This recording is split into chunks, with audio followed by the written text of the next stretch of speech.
As I talk to a lot of you, I'm hearing that a lot of you are tired. I understand that. I'm tired too. And you don't want to think about doing one more thing, even if that one more thing is good for you and you know that it's ultimately going to help you be where you want to be in the future. It just seems impossible.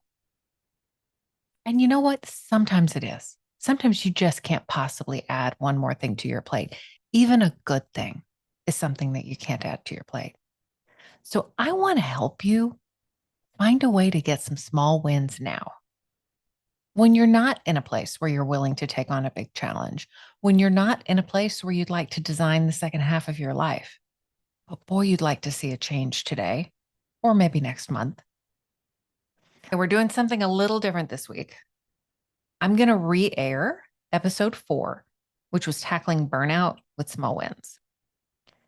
Listen to this episode, see if it appeals to you, see how this approach feels.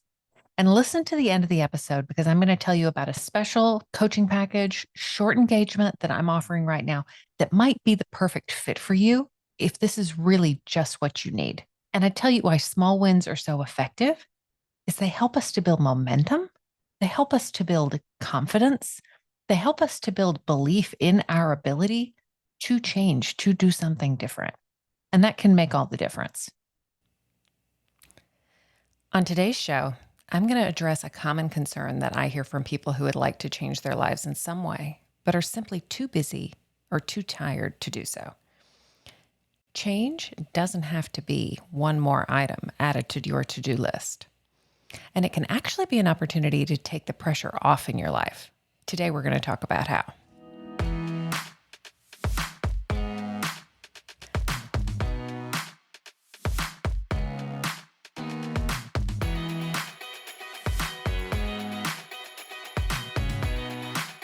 Welcome to Not Your Mama's Midlife Podcast with Stephanie Lee.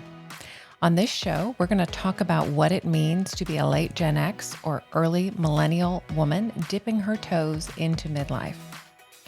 I'm talking specifically to the woman who sees this stage of life as an opportunity to reflect on her life to date and to begin the second half with intentionality and purposefulness, whatever that means to her. Hello, and welcome to episode 4 of Not Your Mama's Midlife Podcast. I'm your host, Stephanie. When I tell people about the podcast, or that I coach people who are looking to make some type of change in their lives, I often get a response that is something like, hey, maybe we should talk, followed quickly by, but I'm so tired at the end of the day. All I want to do is crash and watch Netflix. And I understand this completely. I really do. For me, it was a feeling that I got up in the morning and would go until I could come home, make dinner or pick up dinner, and sit on the couch and eat with my husband while we watched whatever we were binge watching at the moment.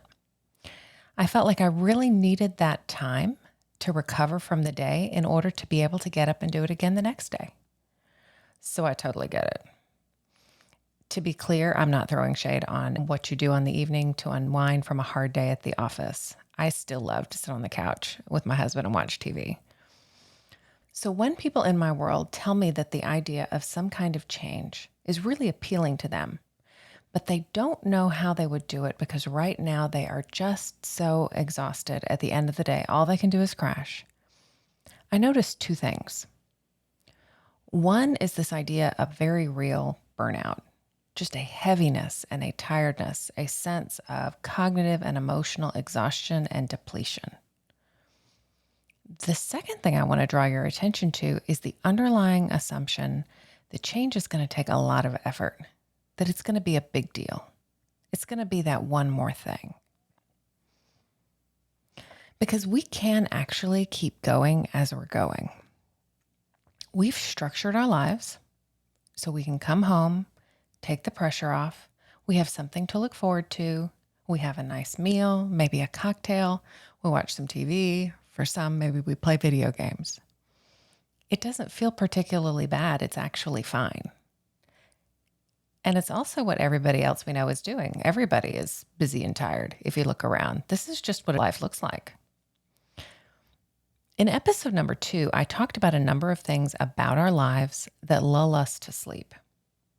And I would suggest that this pattern of pushing, doing more during the workday, and then coming home and spacing out for a few hours before going to bed is something that lulls us to sleep, keeps us stuck, and keeps us from making the changes that would be meaningful to us to improve our everyday lives.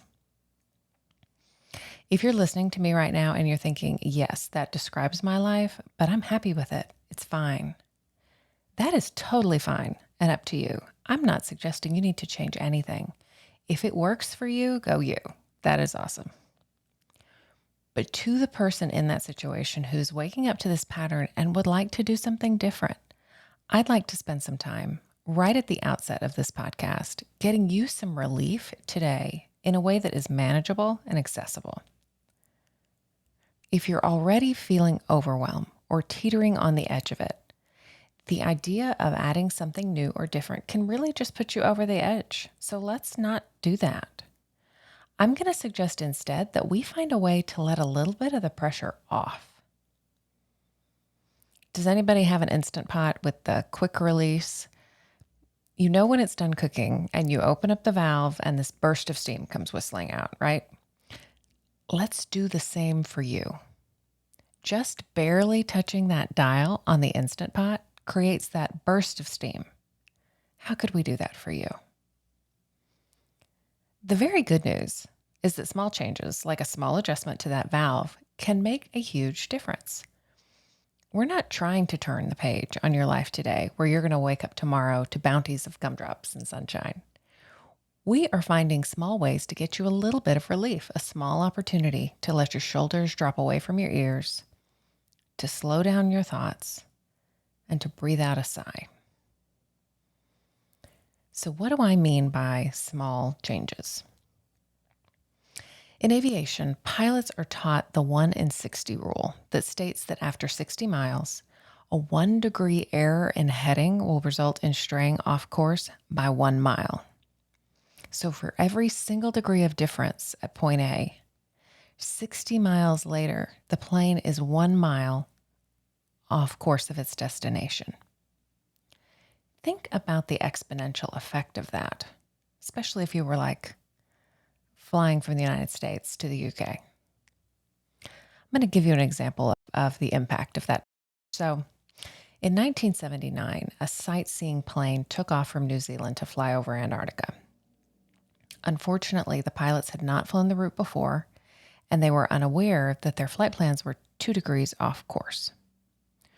When the pilots lowered altitude to allow the passengers to see more of the Antarctican landscape, they tragically flew the plane of 257 people into the side of an active volcano. That 2 degree difference was hugely consequential. On a decidedly less tragic note, consider what a 1 degree course correction might mean for you. Dan Harris, the Nightline anchor who had a self-described on-air freakout while dealing with addiction, has written a book about meditation called 10% Happier. That's something he thinks is attainable for most people. Seems reasonable. Cara Lowenthal, a feminist life coach, talks about thinking 10% less shitty thoughts. We can't get our minds around huge sweeping change, especially huge sweeping changes from within ourselves, but maybe we can start thinking about making a 10% kind of change. There are not many specific articles that I remember from graduate school, but there is one that I have actually purposefully held on to for over 10 years. And this is a 1984 article by Carl Weick. The full PDF is available online, so I'll include it, of course, in the show notes. It's entitled Small Wins. And when I first read this article, it was in an organizational theory course. But I remember at the time thinking this is immediately applicable to all sorts of areas of life and business. Some of the takeaways from this article, and you may want to read it, it's brief, are as follows. Large, ill-structured problems can create overwhelm, and that makes it hard for us to arrive at solutions. Breaking a big problem down into smaller problems can solve for this overwhelm and give us access to more creativity in our own problem solving. Small wins snowball into more small wins. If the problem is made small, a small solution might totally knock out the problem. If the problem that I want to fix is my sense that my life is happening to me, finding a solution is hard. It's not really clear what the problem even is or how I would know if it's been solved. But if I take that problem down to a much smaller scale and something that seems manageable, suddenly I can come up with solutions more easily. Success in small wins creates confidence about success in other areas. So taking a look at Carl Weick's article, what would it look like for you to experience just 1 degree's worth of relief from burnout, stress, and fatigue that you are experiencing? Just 1 degree. We're going to talk more in a future episode about the reasons why we experience burnout. But one reason is a sense that things are outside of our control. So what would it look like for you to have 1 degree more control over your life? Or to change your trajectory just to be 1 degree closer to your dreams? To have 1 degree more peace, 1 degree less frustration. Before we think about how you might get there, the strategies that you might use for 1 degree more relief, think about how you might be different with 1 degree more relief. Maybe your shoulders are an inch lower. Maybe your mind is a smidge quieter. Maybe the anxiety is just a little bit less intense. Maybe you have a couple more moments of your own within the day. What differences would you notice? So let's identify some strategies to decrease your burnout and stress by just 1 degree. First, I'm going to suggest that you think about identifying some potential strategies to achieve small wins from a posture of curiosity. When you are thinking about ways to get relief from stress, I bet some of the emotions you feel are things like tired, desperate. There's a lot of need and a graspiness. When I'm feeling this way, I might show up as pretty skeptical. I really need a solution, and I'm not sure that anything is going to work. For sure, I feel heavier and kind of closed in. But if I'm feeling curious, I'm going to be open-minded, willing to try things, experiment, observe, notice, look for little changes. It actually also gives me a little bit of distance and not quite so much emotional intensity. Curiosity feels like a light emotion in my body. We're going to talk in future episodes more about how our emotions fuel our actions and how we show up. But for now, let's take a brief moment to try on curiosity as a feeling, as if you were trying on a coat. What does it feel like just to put on curiosity? Notice that feeling of lightness. Notice kind of the question mark, I wonder what's there. So with that in mind, I'm going to offer you some suggestions for small things that you might do to get just 1 degree of relief from burnout and stress. Take them in through your curious lens. You might meditate for 1 minute a day. Use an app. There's no reason to reinvent the wheel. Just go outside for a couple of minutes. Being out in nature, being outside is immediately soothing to our systems. Take a 5-minute walk outside and engage all of your senses. What do you hear? What do you see, smell, taste, and feel? Get 15 more minutes of sleep. Sleep is actually dose dependent, so even 15 more minutes will make a difference. Dance along to a song, or maybe you just have to shake it out. Take a break after focused work, just for a few minutes. Step away from your desk, walk down the hall. Do 1 minute of breathing exercises. So a couple of good apps are resonant breathing and box breathing, and I'll put those in the show notes, of course.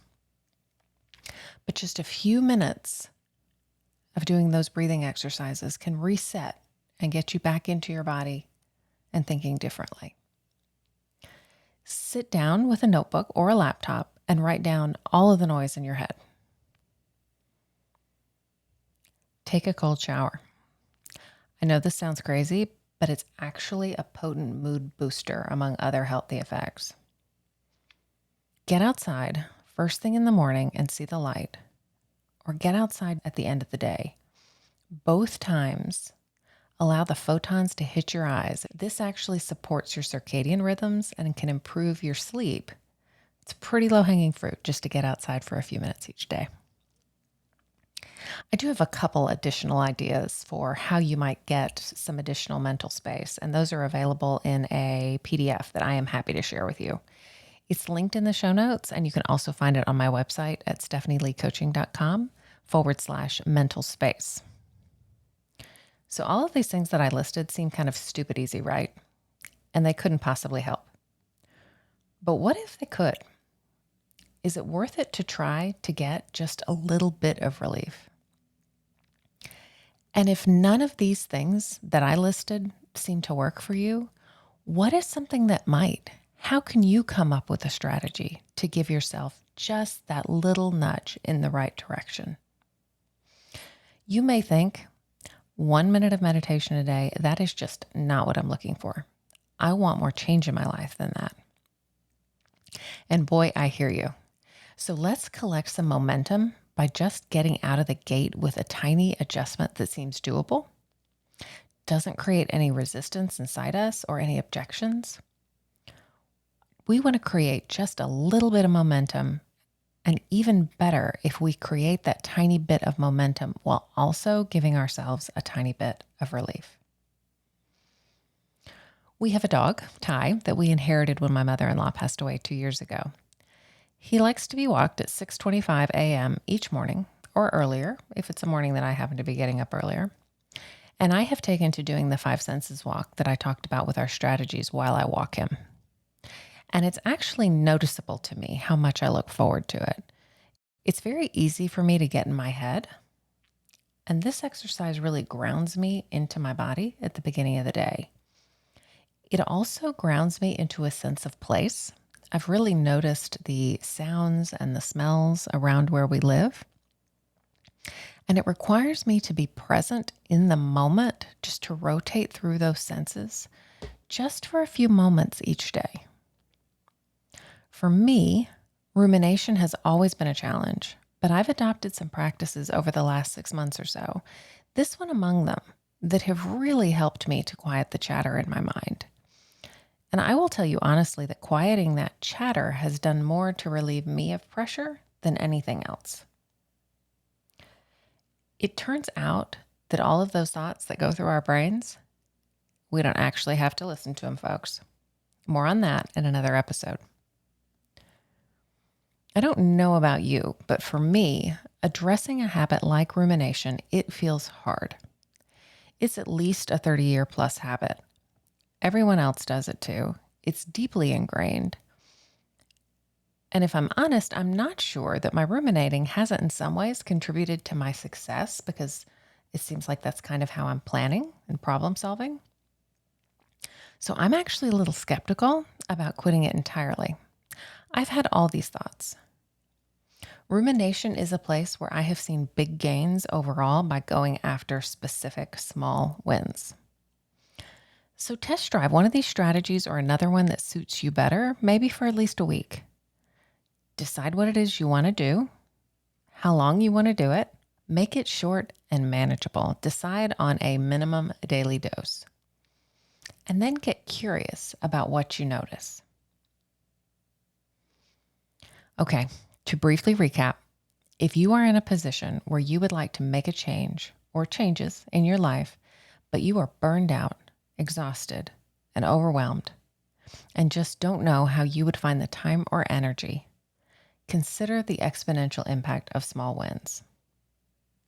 Consider that you can make a big impact in your life over the long haul by finding tiny tweaks and adjustments that are manageable to implement in small doses. Put on your curiosity hat and experiment. Brainstorm ways to make small adjustments. And when you're thinking about small adjustments you might make, I would suggest sort of checking in and noticing how you feel when you come up with something. If it feels heavy or intense, it's a no-go. Find something that feels light and perhaps deceptively easy.